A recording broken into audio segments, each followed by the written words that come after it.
বাস্তবতা আবার নতুন সরকারের আমলে আমরা খুঁজে পাচ্ছি।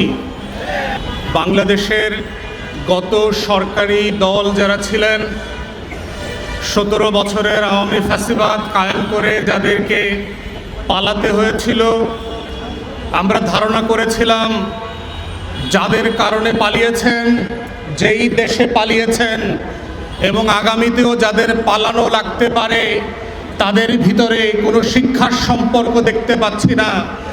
দেখতে পাচ্ছি একই ভুল বারবার করে, একই গর্তে বারবার করবার যে ঐতিহাসিক ধারা বিবরণী, সেই বাস্তবতা আবার নতুন সরকারের আমলে আমরা খুঁজে পাচ্ছি।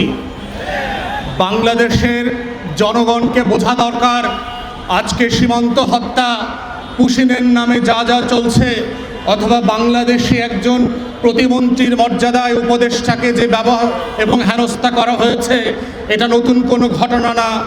আমরা গত দশকের পর দশক থেকে দেখেছি বাংলাদেশের নাগরিকরা পড়ালেখা হোক, ট্রানজিট হোক আর চিকিৎসা হোক, ভারতের বিভিন্ন বন্দরে, সেটা স্থল সীমান্ত হোক আর বিমানবন্দর হোক, প্রত্যেক জায়গাতে এই ধরনের অপমানজনক আচরণের শিকার হয়েছে।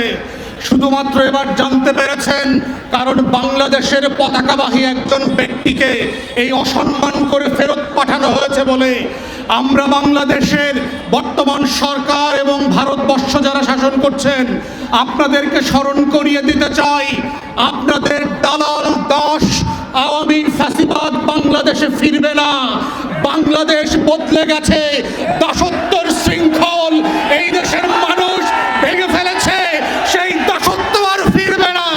যারা প্রকাশ্যে বাস করছেন, আগামী দিনে আমাদের দেশের পতাকাকে অপমান করে পুশিনের চেষ্টা করে হাজার হাজার ভারতীয় নাগরিককে অনুপ্রবেশকারী বানিয়ে রাত 2টার সময় বিভিন্ন লোকেশনে ফেরত পাঠাচ্ছেন। মনে রাখবেন, বাংলাদেশ আওয়ামী ফ্যাসিবাদের সেই পুশিনার মেনে নেবে না।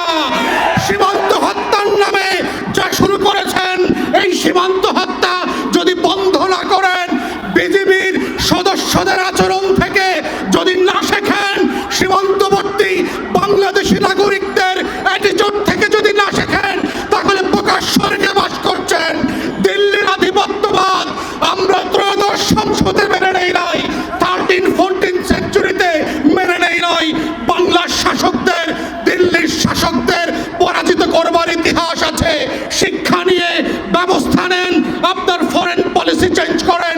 আমরা firmly respectful to your territorial integrity, আমাদেরকে বাধ্য করবেন না দ্বিপাক্ষিক প্রতিবেশী সুলভ সেই সম্পর্ক থেকে একটা হস্টাইল রিলেশনশিপে আসতে, এবং এর পুরো দায় ভারতবর্ষের এবং দিল্লির সরকারের।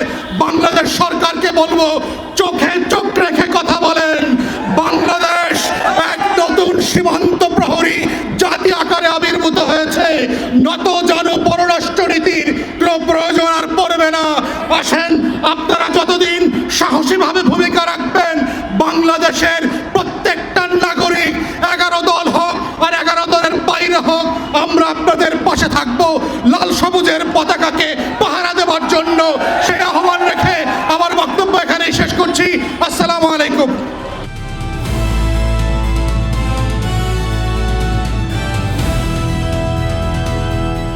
দিনাজপুর টিভি, মানুষের জীবনের কথা বলে।